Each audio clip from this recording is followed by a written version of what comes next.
Participantes, qué gusto volvernos a encontrar en una sesión más de nuestro curso en contrataciones del Estado. Y bueno, para los que están siguiendo de cerca el caso, ¿sí? El tema de las contrataciones, recientemente se han modificado algunos artículos de la ley de contrataciones con el Estado, ¿sí? Esto aproximadamente hace un mes mediante el decreto, un poco menos de un mes, ¿no? Unos 20, 25 días, mediante el decreto supremo 162/2021. Entonces, en algún momento hay la oportunidad de hablar de estas modificaciones que se han dado, podríamos incluirlos dentro del diplomado. Sin embargo, hoy vamos a hablar de algo bastante interesante, puesto que vamos a hablar de la regulación en cuanto a contrataciones con el Estado. Sí, entonces esto es bastante interesante, puesto que se han creado algunos mitos, algunos siguen teniendo una forma de entender con normas pasadas los procesos de selección. Y bueno, una de las normas, debo entender por el principio de aplicación a la realidad objetiva. Debo entender que una de las leyes y reglamentos que más modificaciones ha tenido en el transcurso de su historia es la ley de contrataciones con el Estado, ¿no? Había un meme hace un tiempo en el cual decía, ¿no? He terminado mi especialización en contrataciones del Estado. Uy, cambiaron la ley, ¿no? Modificaron artículos. Bueno, en esta vez los artículos no han cambiado situaciones esenciales dentro del ejercicio de selección. En algunos casos han aclarado algunas cosas que ya en la praxis se utilizaba, solamente que ahora está regulado de manera específica. Y bueno, trataremos, ¿no? de dar algunos alcances sobre esta etapa de selección, ¿sí? O el procedimiento de selección dentro del ejercicio de la contratación pública. Entonces, eso para dar algunos datos.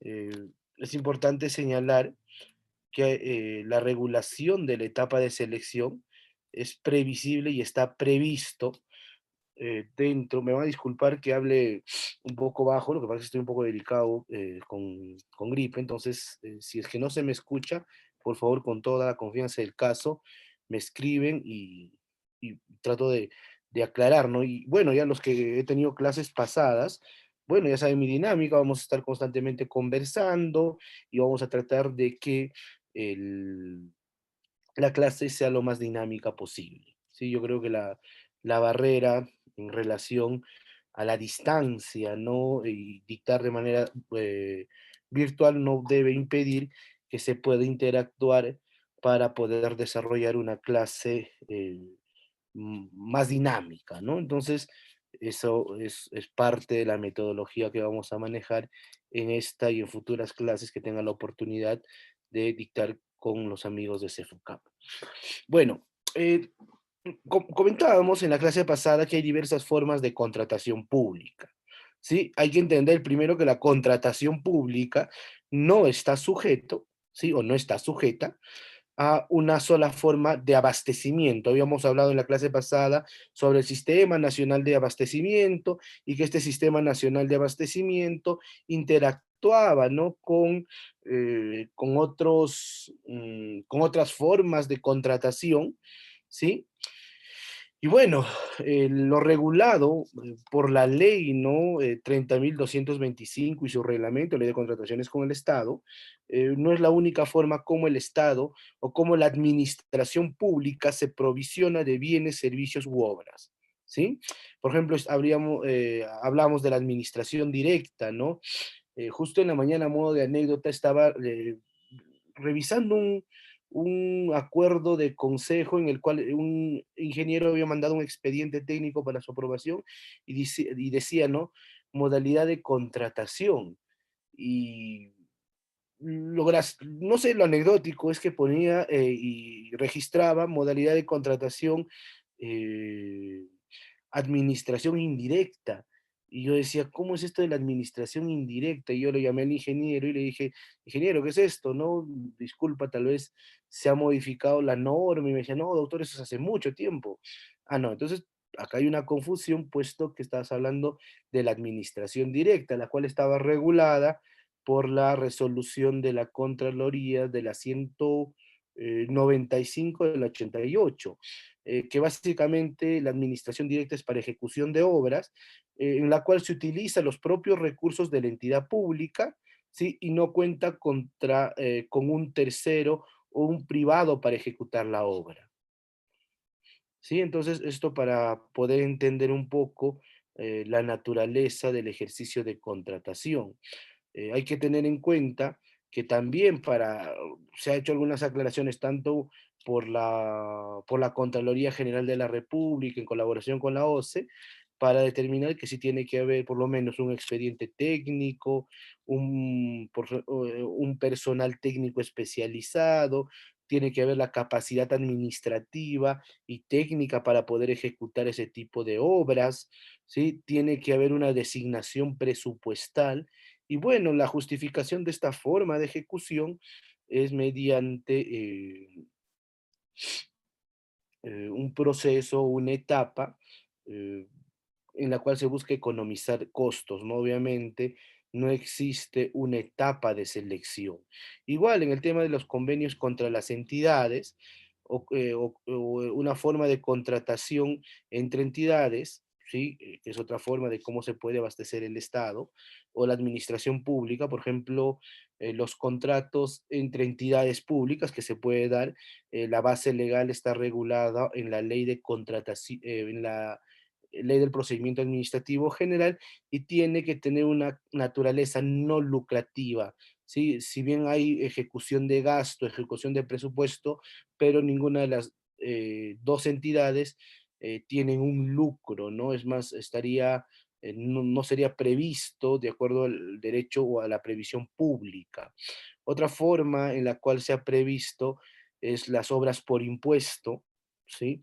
Esas obras en las cuales una entidad privada, una empresa privada, que tenga una influencia, una demarcación en determinado territorio, por ejemplo, gobiernos municipales o gobiernos regionales, puede adelantar el pago de su impuesto de la renta para financiar y ejecutar directamente, de forma rápida y eficiente, proyectos de inversión pública, ¿sí? Otra forma que está previsto también es el tema de los contratos gobierno a gobierno, ¿no? Mecanismos mediante el cual el gobierno contrata bienes, servicios u obras que están prestados por otro gobierno, ¿sí? Un caso muy común fue el tema de los Juegos Panamericanos, ¿no? Del 2019. Y por último, la forma más común y típica, ¿no? Con la que se realiza el ejercicio de contratación es la que está sujeta a la ley de contrataciones con el Estado. Sí, entonces, eso como algunos datos importantes que debemos de previsionar y recordar. Eh, Recordábamos en la clase pasada que habían tres etapas, ¿no? Dentro de la actuación o del ejercicio de contratación pública. Hablábamos de las actuaciones preparatorias, de la cual hablamos ya de manera bastante extendida en la clase pasada. Ahora vamos a hablar de la siguiente etapa, ¿no? De la etapa de selección. Por cierto, para recordar, ¿no? ¿Cuándo y cuál es el acto de administración interna formal que concluye la etapa de actuaciones preparatorias y te dice, señor, está expedito ya para que mandes a proceso de selección bajo responsabilidad? ¿Cómo se llama ese acto de administración interna? A ver, ¿quién recuerda? O sea, el que ponía fin a esta actuación preparatoria.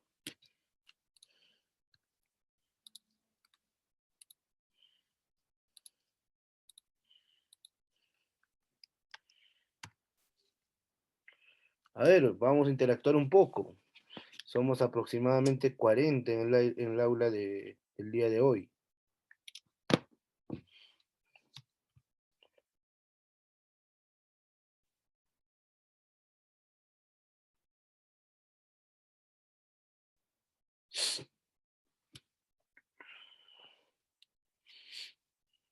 ¿Alguien recuerda?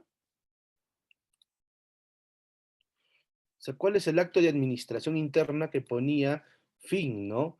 Es esa, algo para alcanzarles o darles un alcance más cercano. Es ese momento donde la entidad te dice si tenemos el dinero para poder abastecernos de determinado bien, determinado servicio, determinada obra.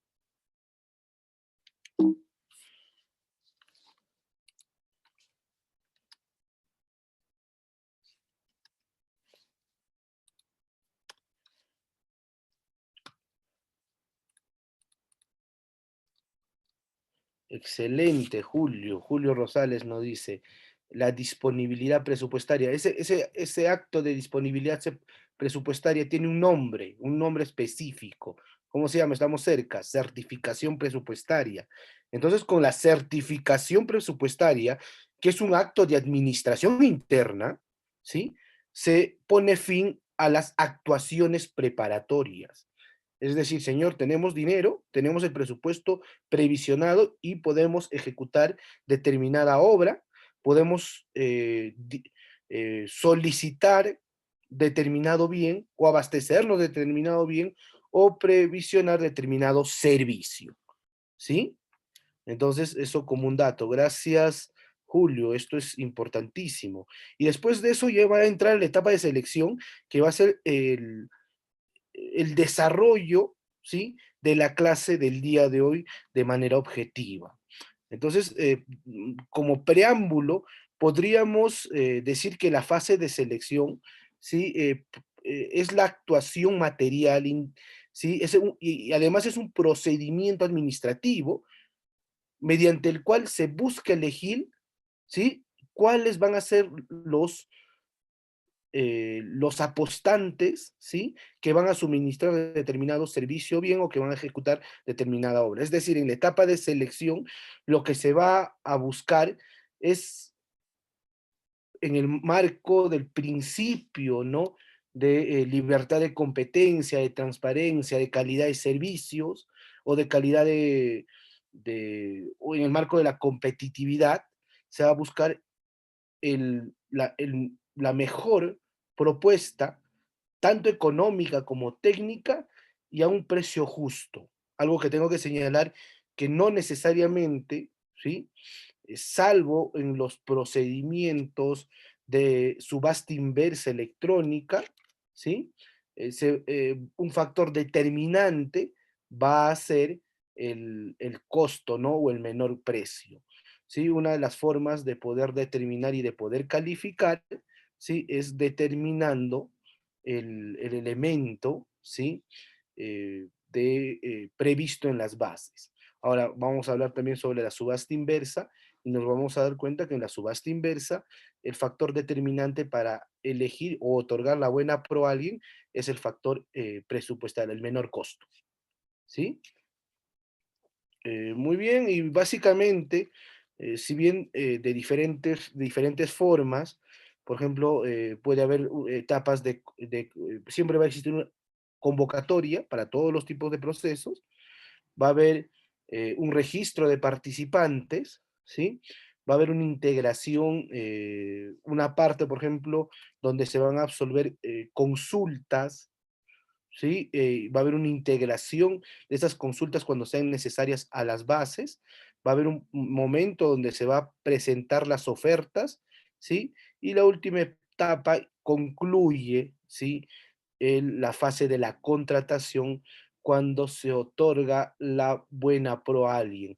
Es más, desde el ejercicio práctico, ¿sí?, la conclusión de la etapa de selección, ¿sí?, sería con la emisión, con el informe que realiza el comité de selección o la oficina de contrataciones con el Estado, ¿sí? Porque hay que entender que no todos los procedimientos de selección los califica un comité. No, va a haber ciertos procedimientos de selección en los cuales van a calificar, o los que van a calificar van a ser la misma oficina encargada de las contrataciones, ¿no? Logística, abastecimiento, la oficina de compras, como lo llamen en sus entidades públicas. ¿Sí? Ahora vamos a hacer también esa aclaración. A ver, ya saben que pueden dejar sus preguntas, ¿sí? Preguntas, consultas, para ir desarrollando nuestra clase del día de hoy, ¿sí? En la clase pasada habíamos obviado hablar un poco de manera rápida. Voy a hablar de los órganos participantes dentro de la contratación pública, ¿sí? El primer elemento sería el titular de la entidad, ¿sí? Que viene a ser la autoridad ejecutiva, ¿sí? De conformidad con las normas de organización. Entonces, para determinar quién es el titular de una entidad, ¿sí? Vamos a tener que prever quién tiene el ejercicio ejecutivo administrativo dentro de una entidad pública, ¿sí? Que no necesariamente puede ser el representante o la autoridad máxima de una entidad, y que ejerce las funciones previstas en la ley y el reglamento para diversas actuaciones dentro del proceso de contratación. Un error que muy común se actúa o se relaciona, por ejemplo, a los titulares de la entidad, es tratar de tener, o se pretende decir que los titulares de la entidad tienen una actividad pasiva, ¿no? Dentro del proceso de contratación, y nos vamos a dar cuenta que no, ¿sí? Primero, vamos a hacer una pregunta bastante importante y necesaria para aclarar este punto de cómo se determina el titular de la entidad, ¿sí? Eh, por ejemplo, dentro de los gobiernos municipales y regionales, ¿quién sería el titular de la entidad? A ver, espero comentarios, ¿sí? Me conformo de los 40,5, si no, no avanzo. En un gobierno municipal, en una municipalidad, cualquiera sea del tipo de municipalidad provincial, distrital, ¿quién es el titular de la entidad?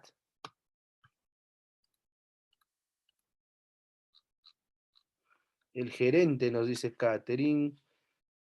A ver, Julio nos dice el, el gobernador regional o el alcalde nos dicen, un tema bastante interesante, ¿no? A ver, si vamos de frente a la ley del procedimiento, a la ley orgánica de municipalidades y a la ley de gobiernos regionales, en ambos te dicen, ¿no? Que el titular de la entidad administrativa, política, representante legal es el presidente, es el alcalde y el gobernador regional, ¿sí? Entonces, si aplicamos de manera estricta, ¿sí? el, la ley orgánica de municipalidades o la ley de gobiernos regionales, diríamos, pues, el gobernador regional y el alcalde. Pero en ambos casos, ¿sí? Se previsiona también de que la actividad y las actuaciones administrativas, ¿sí? Los pueden delegar a un gerente municipal o a un gerente regional, ¿sí? Ahora, esto es bastante interesante, puesto que al delegar estas funciones administrativas mediante una designación, ¿sí? ¿Quién sería el titular de la entidad para procesos de contratación con el Estado? Sería el gerente municipal y el gobernador regional. Perdón, y el gerente del gobierno regional, ¿sí? Entonces, y alguna vez me preguntan, ¿y qué pasa, profesor? si es que, no creo que pase en un gobierno regional, ¿no? Sería imposible que un gobierno regional funcione sin gerente municipio, sin gerente regional, pero sí puede haber casos en la que ciertas municipalidades, tal vez por su capacidad administrativa, no necesiten un gerente municipal, ¿sí? Por cierto, yo conozco muchas municipalidades que funcionan con normalidad sin tener un gerente municipal. Si es que no hay gerente municipal, alcalde, ¿sí? Pero si hay designación de gerente municipal, es más, el mismo reglamento lo establece, ¿no? En el caso de gobiernos municipales y locales, gerente municipal y gerente regional, respectivamente, ¿sí? ¿Qué otra participación puede tener el titular de la entidad? Porque no es que no exista una, es más, hay ciertas situaciones en las cuales es indelegable, ¿sí? el, la delegación de, o la actividad de delegación de funciones. Por ejemplo, no se puede declarar, o sea, por ejemplo, la declaración de la nulidad de los procedimientos de selección, de lo cual vamos a hablar hoy. O sea, bajo ciertos parámetros se puede declarar una nulidad. Por ejemplo, incumplimiento normativo. Por ejemplo, atentar contra los principios de la contratación pública.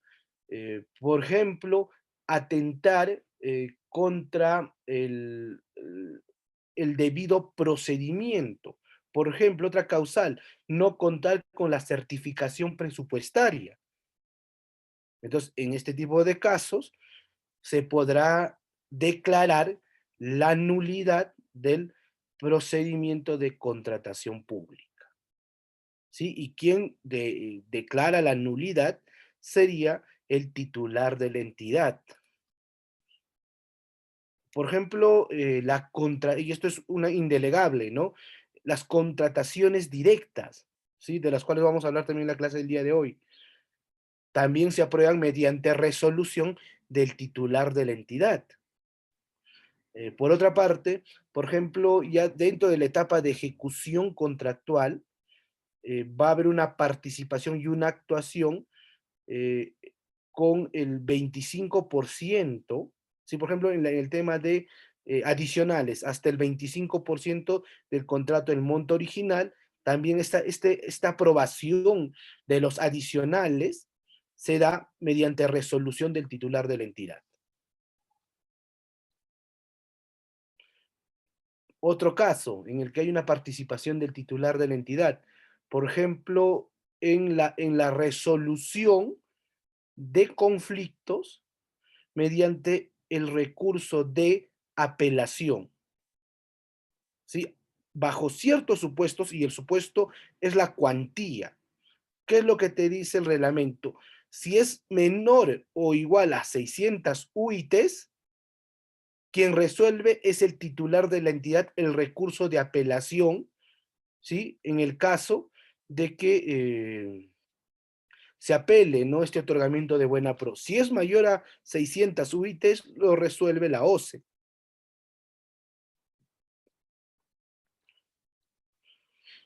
Por ejemplo, el titular de la entidad es el quien eh, va a las audiencias de conciliación. Esta función sí es delegable, por lo general, la función de poder de delegación, ¿sí? Para representación en procesos o en procesos de conciliación, ¿sí? Es el procurador público, ¿no?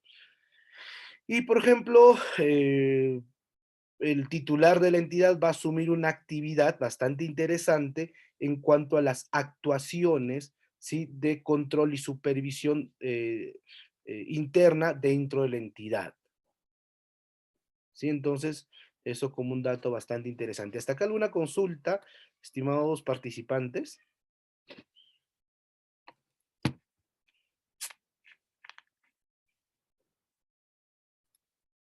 Si desean, pueden reaccionar y alzar la mano, ¿sí? Y le habilitamos para que pueda prender el micrófono y con mucho gusto participar. Listo. ¿Quedó claro el tema del titular de la entidad? Por favor, Me confirman, si no, voy a entender que no hay cabos sueltos.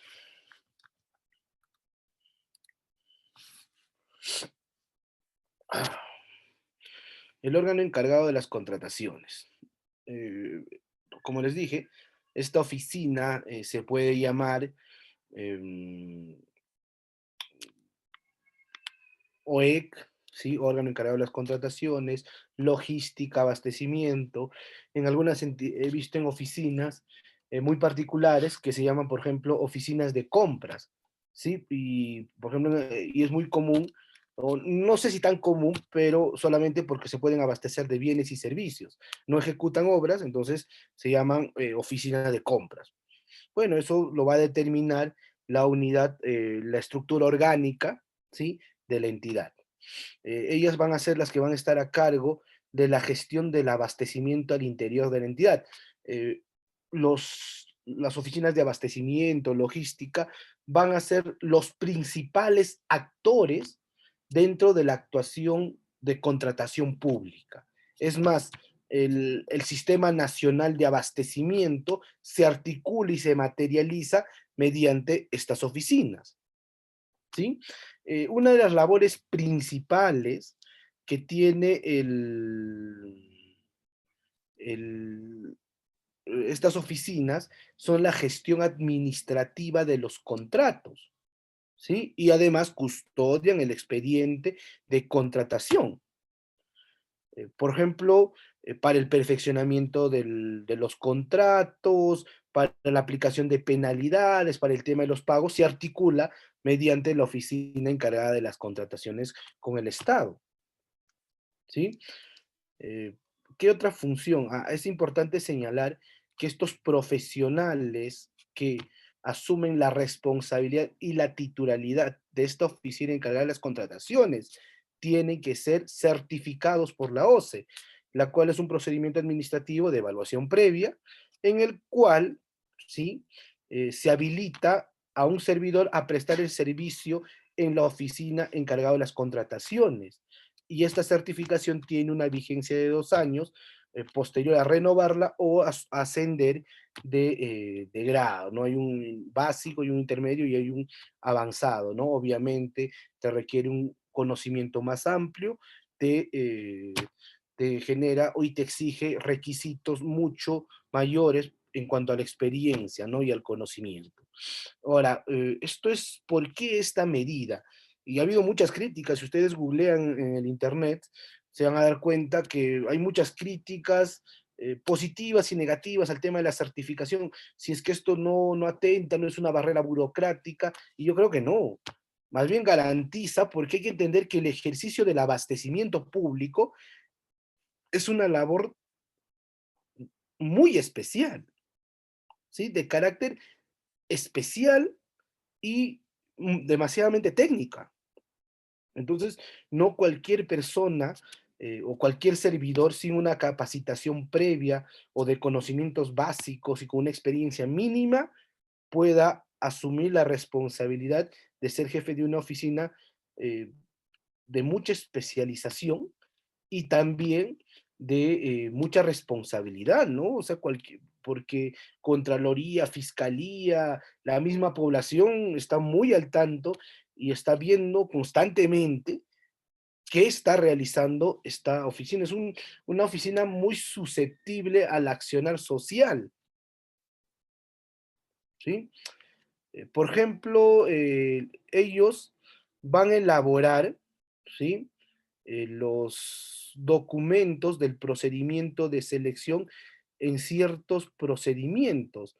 Por ejemplo, y ya no hay una participación de los comités de selección. Por ejemplo, en el caso de adjudicaciones simplificadas para bienes y servicios, lo elabora la oficina de logística. Esto grábense, ¿ah? O sea, esto es importante determinar, ¿no? ¿Qué otra acción? ¿Sí? Por ejemplo, dentro de la selección de consultores individuales, también va a estar a cargo de la oficina encargada de las contrataciones. ¿sí? Por ejemplo, las subastas inversa electrónicas, básicamente todo lo articula la oficina de, de logística, de abastecimiento, ¿no? Basta con prever la necesidad y que exista la famosa ficha técnica, ¿sí? Otro, por ejemplo, en el tema de, a ver, ¿qué más? En los procedimientos, por ejemplo, en las contrataciones directas, ¿sí? Y encima en los procedimientos de comparación de precios también son realizados por, y quien lleva toda la etapa de selección y el proceso de selección es la oficina encargada de las contrataciones.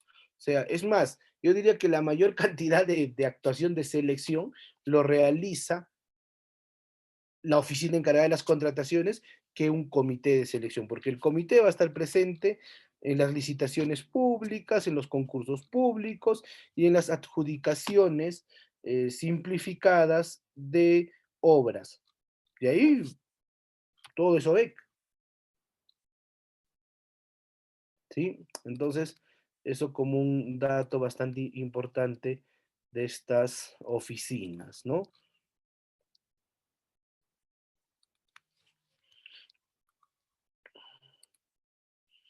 Por ejemplo, las oficinas encargadas de las contrataciones, es el que se va a, por ejemplo, en el caso de bienes y servicios, ¿sí? En las bases del requerimiento, el órgano encargado de las contrataciones tiene la obligación, ¿sí? De realizar las indagaciones de mercado para determinar el valor estimado de este bien o este servicio que se pretende provisionar o que nos pretendemos provisionar dentro de la entidad. ¿Qué más? En el caso de las consultorías, por ejemplo, de obras, si bien el componente, el expediente técnico lo otorga el área usuaria, ¿sí? Pero el órgano encargado de las contrataciones hará una revisión del mismo y si en caso, por ejemplo, encuentre alguna observación puede hacer de conocimiento para que se aclare. Obviamente, el encargado de las contrataciones no es un especialista, ¿no? En el tema de obras.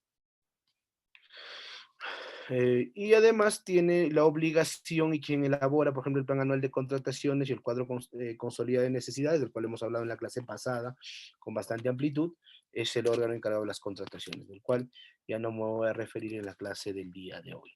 ¿Sí?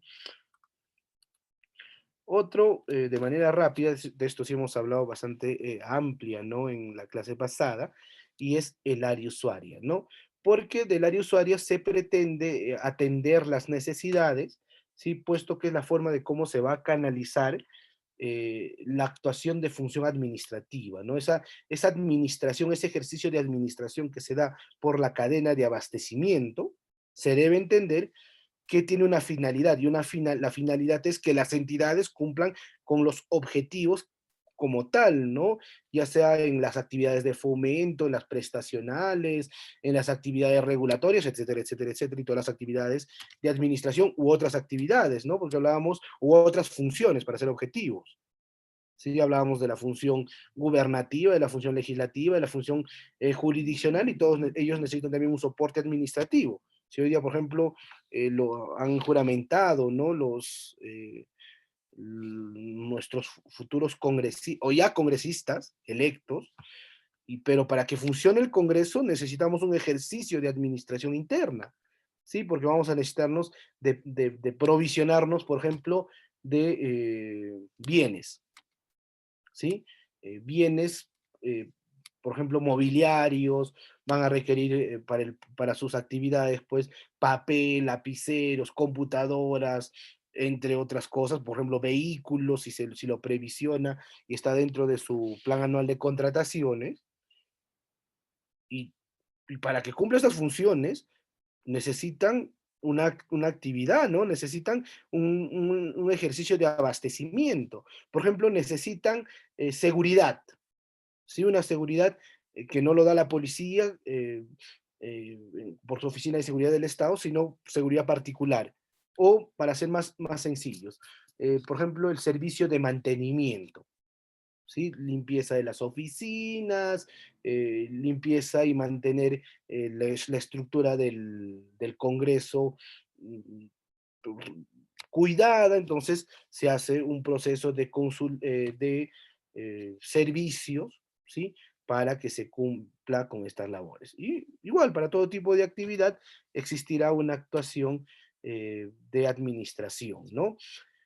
Entonces, ¿cómo se canaliza estas necesidades para cumplir la finalidad pública? Es mediante el área usuaria, ¿sí? Que cumple y que se regula mediante un principio de especialización, ¿sí? Y este principio de especialización se debe entender que el área usuaria tiene conocimiento del bien, del servicio o de la obra que se pretende contratar. Entonces, esto es una de las participaciones en la que se da el área usuaria. Otra participación, por ejemplo, en el tema de bienes y servicios, el área usuaria va a ser quien va a dar la conformidad del servicio o del bien. En caso de bienes es importante señalar que quien recepciona, si es la oficina de almacén o el área de almacén eh, o la oficina que va a utilizar este bien, pero quien da la conformidad, ¿sí? Es el área usuaria. Entonces, esto es importante para entender la naturaleza de los procesos de contratación. Y ya para entrar de manera más objetiva, porque el comité de selección, ¿sí? Es aquel que va a participar solamente dentro de las actuaciones, ¿sí? De contratación pública. O sea, no hay otra participación en el que se va a presentar el comité de selección. ¿Qué labores, qué funciones tiene el comité de selección? Primero hay que entender que el comité de selección, ¿sí? Es una oficina o es un órgano autónomo, no una oficina, ¿sí? Un lapsus. Es un órgano autónomo con independencia funcional y cuyas decisiones son de carácter colegiada.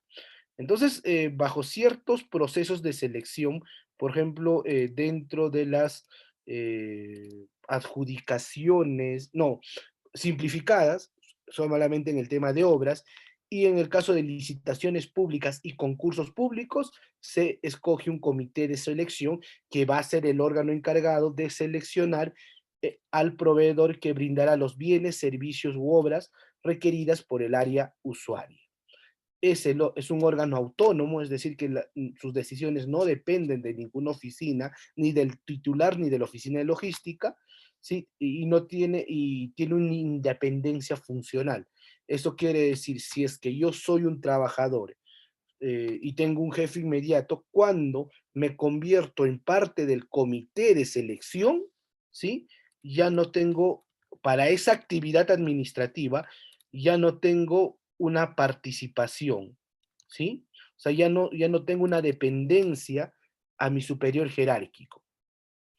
Es un órgano autónomo y sus decisiones son colegiadas. Algo que tengo que señalar es que si bien existe un presidente del comité, pero todos los miembros tienen el mismo nivel.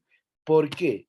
Porque para sesionar necesitamos primero que existan quórum, ¿sí? Que todos los miembros del comité de selección participen, ¿sí? Y esto sean por unanimidad o por mayoría para elegir a determinado postor.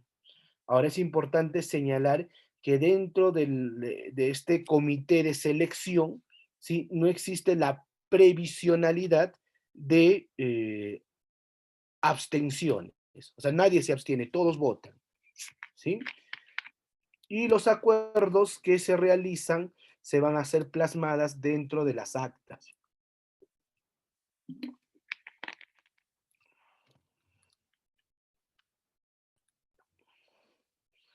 A ver, qué otra cosa es importante señalar?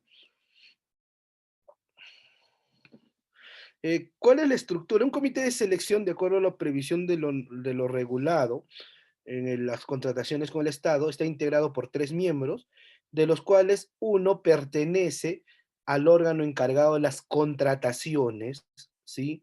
O sea, sí o sí, quien va es el, el jefe de abastecimiento, o el jefe de logística, el jefe de la OEC, ¿sí? Y por lo menos uno de los miembros, ¿sí? Tiene conocimiento técnico en el objeto de la contratación.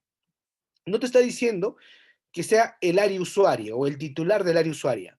Sí, pero en la praxis, quien tiene conocimiento de causa y conocimiento técnico del proceso de contratación, por ejemplo, de una obra, será pues el área usuaria. Ahora, tú podrías hacer parte, por ejemplo, que sea parte del comité de selección, no el encargado del área usuaria, sino se recomienda que sea un tercero, ¿sí? Es, digamos, un servidor público de la misma oficina independiente.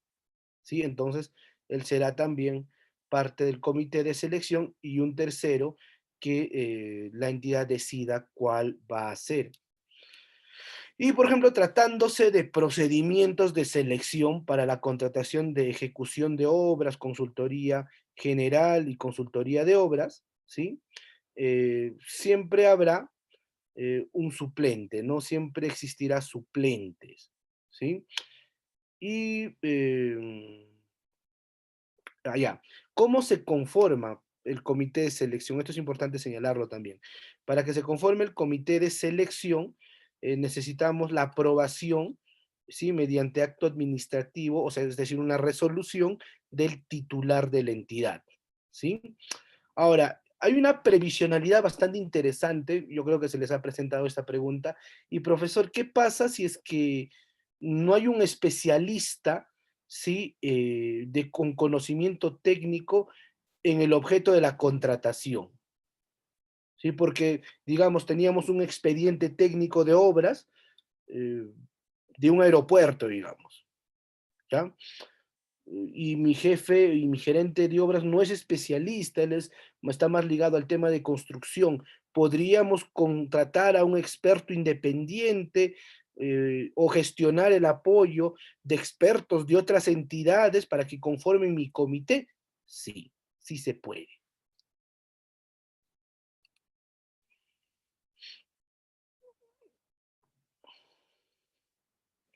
A ver, ¿quiénes no pueden ser parte del comité de selección? ¿Sí? Por ejemplo, quienes no pueden ser partes del comité de selección. Ya estamos, digamos, centrado, no se olviden, en la etapa de selección propiamente. Esto es, ya no estamos hablando de los titulares, por eso de otras actuaciones administrativas, por favor, enfoquémonos ya al tema de la selección. ¿Quiénes no pueden ser partes del comité de selección? Por ejemplo, el titular de la entidad. Por ejemplo, los servidores públicos que tengan atribuciones de control o fiscalización. ¿Sí? Regidores, consejeros regionales, por ejemplo, auditores, miembros del órgano de control interno, ya ellos no pueden ser parte de los comités de selección, ¿sí?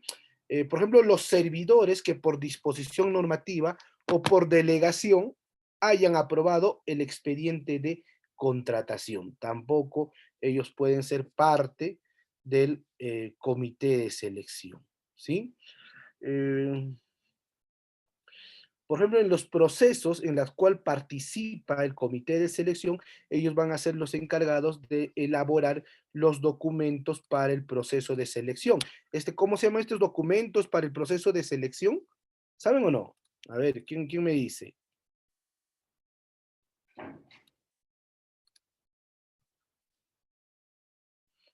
¿Cómo se llama ese documento del proceso de selección? Muy común es hablar de esto.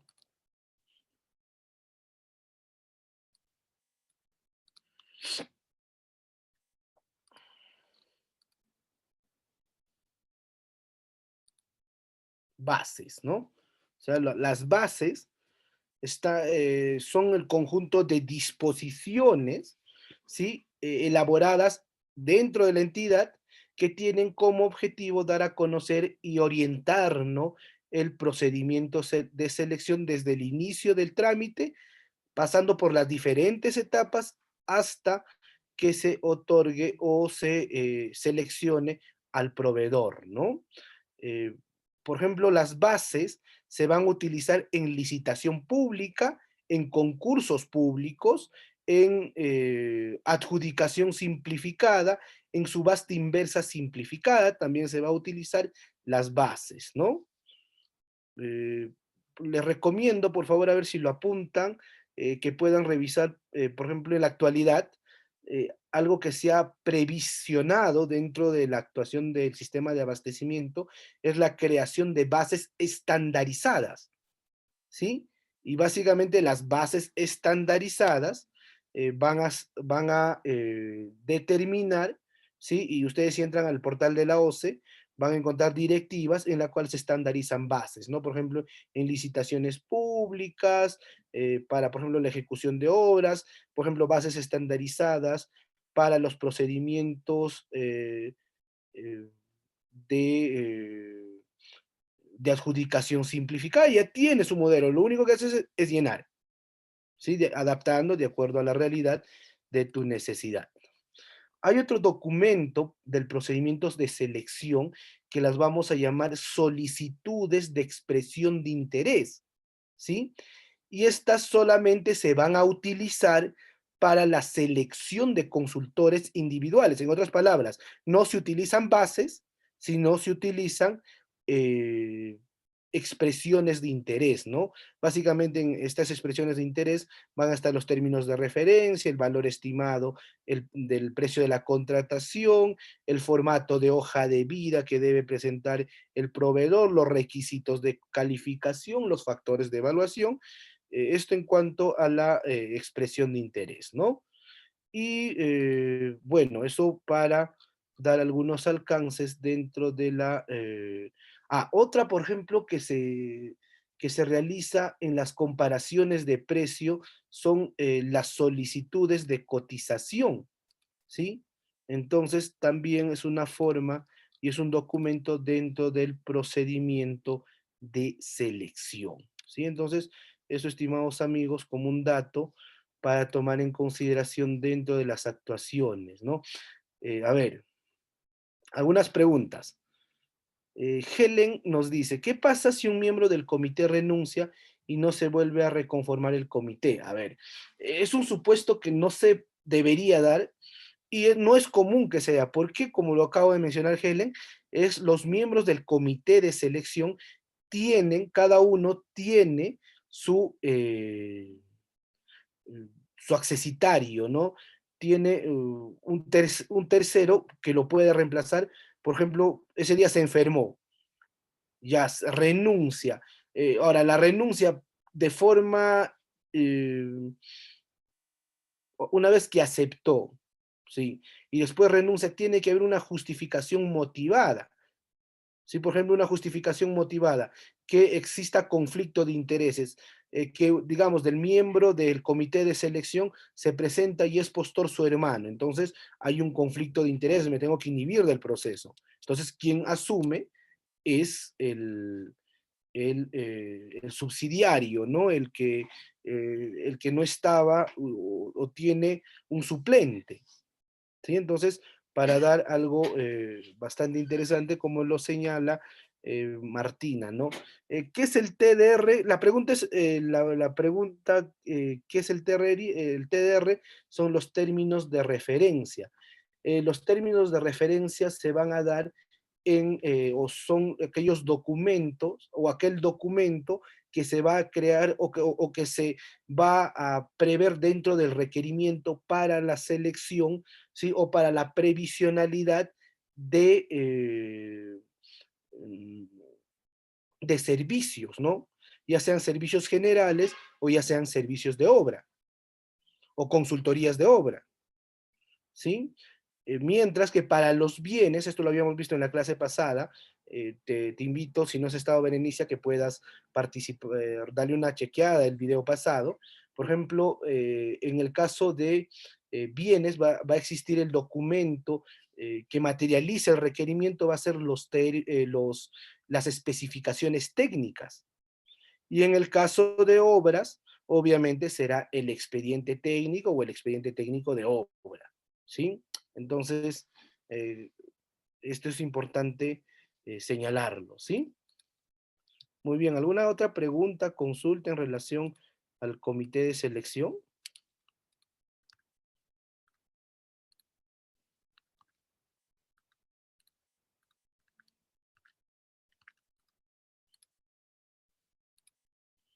Listo, hablemos de la etapa de selección. ¿Qué es? La selección es un procedimiento administrativo concurrencial, ¿sí? Y cuando hablamos de un procedimiento administrativo concurrencial, ¿sí?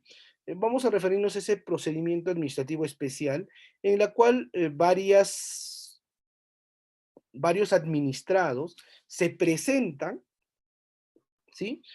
Ante un concurso. Por ejemplo, se da dentro de los procesos de selección, se da también, por ejemplo, dentro de los procesos de selección de la gestión de recursos humanos, ¿sí? Y tiene una característica, no es un procedimiento trilateral, ¿sí? Sino es un procedimiento muy distinto. ¿Por qué? Porque dentro de estos procedimientos administrativos concurrenciales no existe conflicto entre los administrados. En los procedimientos trilaterales sí existe, ¿no? Un conflicto intersubjetivo, ¿no? Entre dos terceros y en la entidad asume, ¿no? Una función, ¿sí? De poder eh, resolverla, ¿no? O resolver y emitir un acto administrativo que afecte o trate de administrar, ¿no? Una solución a la controversia que se genera entre estos dos. Es importante señalar que la determinación del procedimiento de selección se realizará en atención al objeto de contratación y los criterios básicamente van a ser la previsionalidad normativa, dos va a ser el monto y tres va a ser si se trata de bienes, servicios u obras, ¿sí? Y otros supuestos que la misma ley, como les dije, va a prever y va a regular. Y es un conjunto de actuaciones administrativas con la finalidad de seleccionar. A ver, vamos a resolver algunas preguntas. Ah, gracias, Berenice, gracias. A ver. eh, Listo. A ver, vamos a interactuar un poco en este tema, ¿no? Hablemos un poco de la contratación pública desde su naturaleza administrativa. Esto es importantísimo, ¿ah? No es que es un elemento alejado de la realidad, ¿sí? Es algo que lo vamos a ver constantemente dentro de las actuaciones del Estado. Y la pregunta a la que vamos a llegar, ¿cuál es la naturaleza administrativa? No de los procesos de selección, vamos a hablar de las contrataciones con el Estado, ¿no? De la CE. Y la pregunta es, ustedes saben que dentro del ejercicio estatal, de la administración pública, se dan diversas actuaciones administrativas, ¿sí? Ahora, dentro de estas actuaciones administrativas, vamos a encontrar, por ejemplo, a las actuaciones de administración interna. Por ejemplo, los informes, la certificación, el ejercicio de control, el ejercicio presupuestario, la actividad de recursos humanos, y todo esto son actos de administración interna. Por ejemplo, vamos a encontrar contratos administrativos, ¿sí? Que es un acuerdo entre un particular y un tercero, ¿sí? Para poder regular determinada situación jurídica de interés público. Vamos a encontrar al propio acto administrativo, que es la decisión, sí, que de acuerdo a la ley del procedimiento administrativo, no acto administrativo, se podría entender como aquella declaración de una entidad pública en el marco de la ley, en el marco del interés público y que va a regular situaciones jurídicas para crear, modificar o limitar, ¿sí? Eh, Actuaciones de particulares, mm, determin- eh, de particulares, ¿sí? Debidamente determinados. ¿sí? Individualizados e individualizables, dice. Eh, otra actuación de administración o otra actuación administrativa, por ejemplo, va a ser el hecho administrativo, ¿no? Que son aquellas actividades objetivas que realiza la administración pública para cumplir sus objetivos, ¿sí? Entonces, eso como algunos datos importantes. Y la pregunta a la cual quiero llegar es, ¿y cuál es la naturaleza administrativa y qué vamos a encontrar dentro de las contrataciones con el Estado, en todas las etapas, ¿sí? A ver, por favor, en mérito a lo que les he dicho, ¿qué encontramos? ¿O qué tipo de procedimiento, qué tipo de actuación administrativa es? ¿Es un acto administrativo? ¿Es un acto de administración interna? ¿Es un acto de contrato administrativo? ¿Es un hecho administrativo? ¿O es regulado mediante un reglamento administrativo? ¿Qué es? Espero sus comentarios.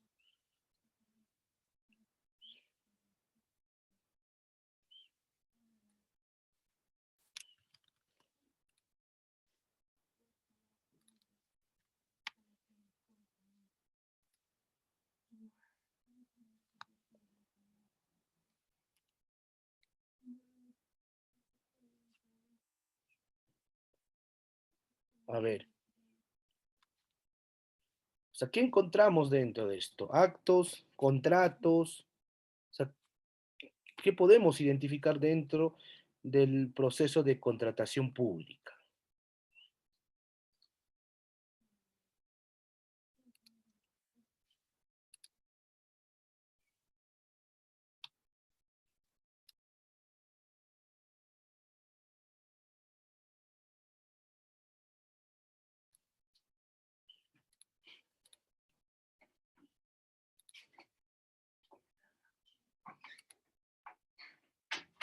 A ver, ahí está, estoy esperando su...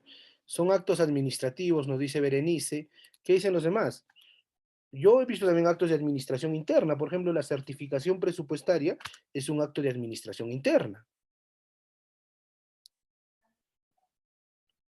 Este es un tema bastante interesante, puesto que dentro de los procesos de contratación pública o de contrataciones con el Estado, en sí no existe una sola actuación administrativa. Dentro de la dogmática administrativa, vamos a decir que estos son procedimientos, ¿sí? O actuaciones administrativas complejas, ¿sí? Ese tipo de procedimientos complejos en la cual hay varias actuaciones, ¿sí? De carácter o varias actuaciones de administración, ¿sí? O varias actuaciones administrativas. Por ejemplo, vamos a encontrar actuaciones de administración interna. Por ejemplo, la elaboración del PAC. Por ejemplo, la certificación presupuestaria. Por ejemplo, el acto de requerimiento. ¿Sí? Todo ese, por ejemplo, toda la actuación preparatoria básicamente es administración interna. Ahora, la etapa de selección sí es un procedimiento administrativo y por ende concluye con un acto administrativo. Entonces, por ejemplo, la emisión el otorgamiento de la buena pro vendría a ser un acto administrativo que nace de ese procedimiento administrativo concurrencial. Entonces, por ejemplo, ¿qué más vamos a encontrar? Vamos a encontrar al hecho administrativo, que sí, profesor, sí, que viene a ser entonces la ejecución, ¿sí? De la obra. Claro, es una actividad material que va a regularse o que se va a dar dentro de la contratación, ¿no?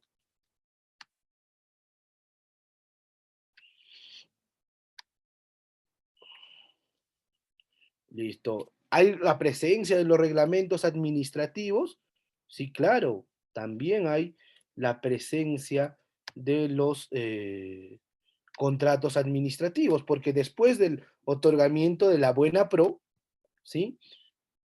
Se firma un contrato administrativo que establece las condiciones para la ejecución, ¿sí? Entonces, también esto es importante señalarlo dentro de las actuaciones administrativas en contratación pública, ¿sí?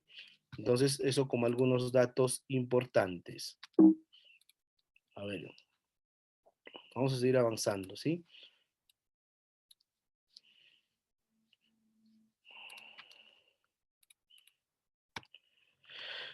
Hablemos un poco, eh, creo que hay un dato importante que tenemos que señalar, ¿sí? Y es el tema, por ejemplo, de la prohibición del fraccionamiento, ¿sí? O sea, en la actualidad, bajo responsabilidad administrativa y bajo responsabilidad penal, está prohibido el fraccionamiento, ¿no? Por ejemplo, se da el fraccionamiento cuando cuando, por ejemplo, o para qué se da la actuación de fraccionamiento. Por ejemplo, para evitar un determinado tipo de procedimiento de selección que corresponda a una necesidad anual, ¿sí? Por ejemplo, evadir la contratación a través de realización de dos o más procedimientos de selección. Otro, por ejemplo, evadir la aplicación de la ley dando lugar a las compras hasta 8 UITs, ¿sí? Por ejemplo, evadir la aplicación de tratados y compromisos internacionales para poder regular esto. Entonces, el fraccionamiento atenta desde todas las perspectivas contra la regulación normativa de la contratación pública. Ahora, ¿cuándo no se incurre en fraccionamiento? Creo que es lo que nos debería interesar más. Por ejemplo, cuando en el momento de la contratación no se contaba con los recursos disponibles suficientes para realizar la contratación completa en su oportunidad, o cuando surja una necesidad imprevisible adicional a la programada. Bueno, no lo teníamos programado en el PAC y sucedió una situación de emergencia, una situación no previsible. Y en este caso se puede justificar, ¿no?, que se pase o que se lleve un procedimiento con una identidad, ¿no?, en cuanto a bienes y servicios, por ejemplo. O tampoco no se da una prohibición o del fraccionamiento cuando se efectúe a través del catálogo de acuerdo marco, ¿sí? O sea, si voy a comprar por catálogo, por ejemplo, los 6 primeros meses papel, ¿sí? Y me doy cuenta que sobró, ¿no? Sobró y hay una previsionalidad que lo que compré para 6 meses me alcanza para 8 meses. Entonces, a los 8 meses se acaba el papel y de nuevo compro por catálogo de acuerdo marco. ¿Estaría en un supuesto de fraccionamiento? No, porque estoy comprando mediante catálogo de acuerdo marco, ¿sí? Entonces, eso como un dato creo importante para regular el tema de la contratación pública. A ver.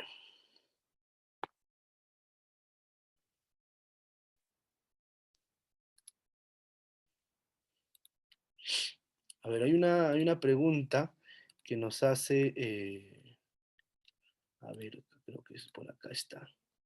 ¿A cuándo o en qué casos se conforma un comité ad hoc? A ver, en la actualidad, era un tema bastante interesante porque en la antigua ley, en la la 184 del 2008, había una previsión, una previsionalidad de los famosos comités especiales o de los famosos comités ad hoc, ¿no?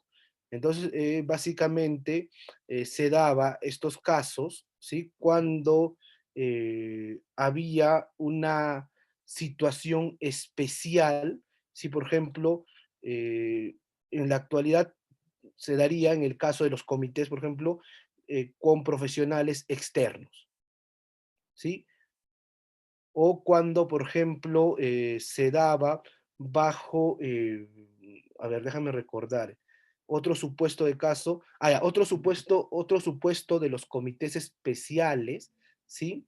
Se daba cuando los servicios eran de necesidad urgente, ¿sí? En la actualidad no existe una previsionalidad de los comités ad hoc, ¿no? De los famosos comités especiales.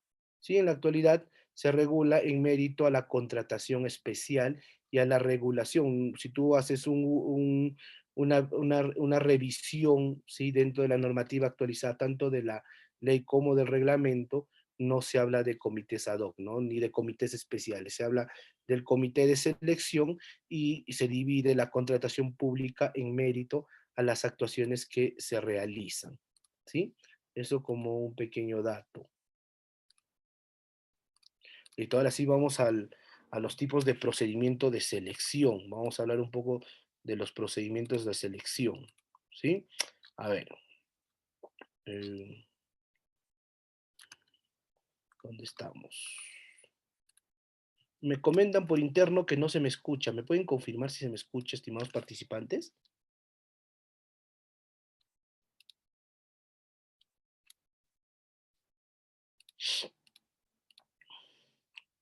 Ok, sí me dicen. Entonces, eso es lo que me importa. ¿Sí? Tal vez es tu audio, mi estimado José. Ya, excelente. Gracias. Listo.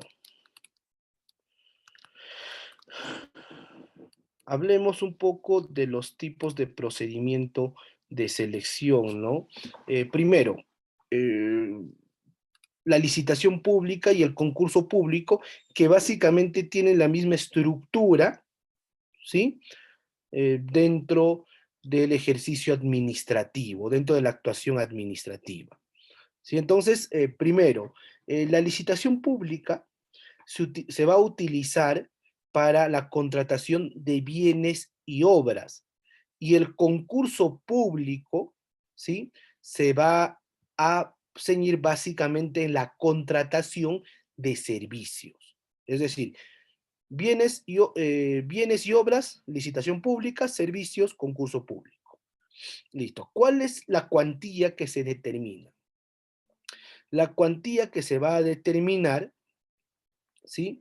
Es para bienes, tiene que ser mayor o igual a 400.000 soles. Para caso de obras, para que se aplique licitación pública, el monto tiene que ser mayor o igual a 1.800.000. Y en caso de servicios, tendrá que ser mayor a 400.000, ¿no? Igual o mayor. ¿Y quién determina esto, profesor? Lo determina la Ley de Presupuesto Público para el 2021, regulado por la 31.084, ¿sí? Entonces, eso como algunos datos para utilizar la licitación pública. A ver, acá está toda la etapa, ¿sí? Simplificada de qué básicamente contiene este procedimiento de, selección, y lo voy a llevar a un cuadro, ¿no? A un cuadro que creo que puede ser útil para poder materializar y para poder entender eh, cómo se da el tema de la licitación pública y cuáles son las etapas, ¿sí? Primero, la convocatoria, ¿sí? Se convoca, se cuelga las bases dentro nos dice, ¿no? Dentro del portal del SEACE y dentro de la página oficial de la entidad, ¿sí? Y otros medios que puedan contribuir al principio de publicidad. Después de eso, en la actualidad se ha previsionado, y en relación a las actuaciones anteriores, por ejemplo, de licitación pública, ha cambiado, por ejemplo, la etapa de la formulación de consultas. Sí, recordarán con la ley anterior, la formulación de consultas y observaciones se realizaba junto con la presentación de propuestas. No, en la actualidad ya es antes, ¿sí? O sea, se manda la convocatoria, se manda las bases, ¿sí? Y no se olviden que las bases tienen una sección general, tiene una sección específica. ¿Y para qué? Mediante la formulación de consultas y observaciones, ¿sí? Que se hace obviamente de manera electrónica, el portal del se hace, y no es válido hacerlo de manera física, se busca aclarar, ¿no? O solicitar otros pedidos que no están previstos dentro de las bases. Por ejemplo, en los documentos de presentación obligatoria, por ejemplo, en la capacidad técnica, por ejemplo, en la experiencia del postor, en la especialidad de la evaluación de la oferta. Por ejemplo, decimos que la previsionalidad, por ejemplo, de la licitación pública del ingeniero residente es muy alta, ¿no? Es muy especializada para el monto o para el tipo de actividad que se va a realizar. Digamos, estoy pidiendo